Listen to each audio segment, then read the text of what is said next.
So ayan, blinking. Hanapin natin yung problema nito kung saan.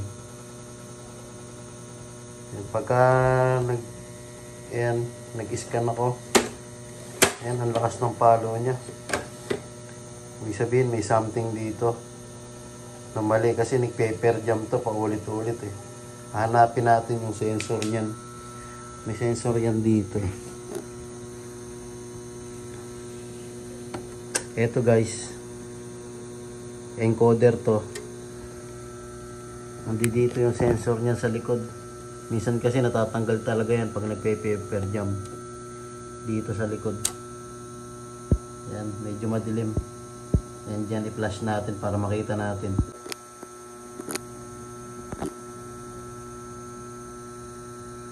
Ayun. Ayun siya guys, oh. Bale, ayun yung ano. Ayun yung sensor niya. Ayan yung may biyak sa gitna. Lumabas yung ano, encoder. Nasa labas siya, lumabas. Naipit kasi yung papel paulit-ulit. Ayan, ipapasok natin yan. So ayan guys, i-on natin. Tingnan natin, naibalik ko na yung ano sa loob. Bali na isalpa ko na dyan sa likod.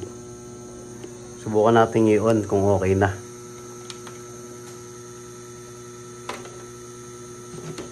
Pag naging stable na yung galaw ng print head niyan, ibig sabihin okay na.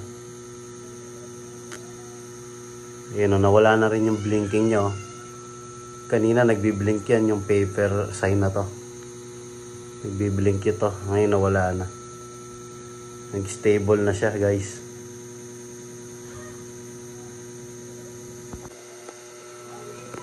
Yan, so ayan, mag-ano tayo. Head clean. On lang natin to. Tapos ano, steady natin to yung color and paper sign ng 5 seconds. Bumilang lang kayo ng 5 seconds.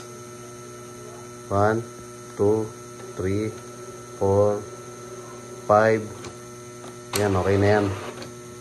Mag-head clean na yan.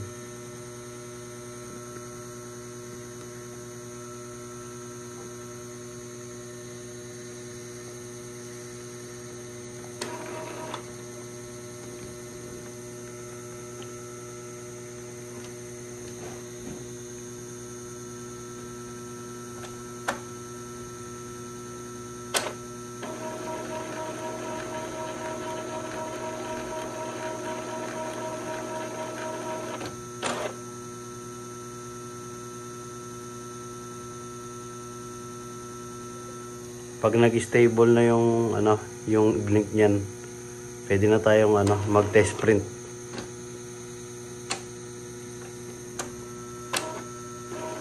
Wait lang natin, guys.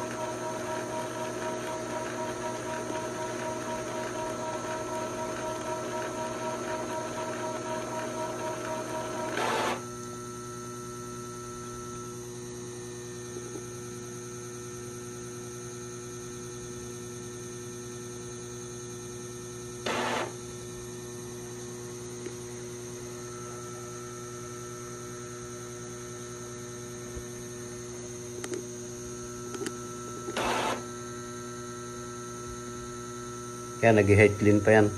Automatic yan i-stop. Tapos mawawala yung blink nito ng power button.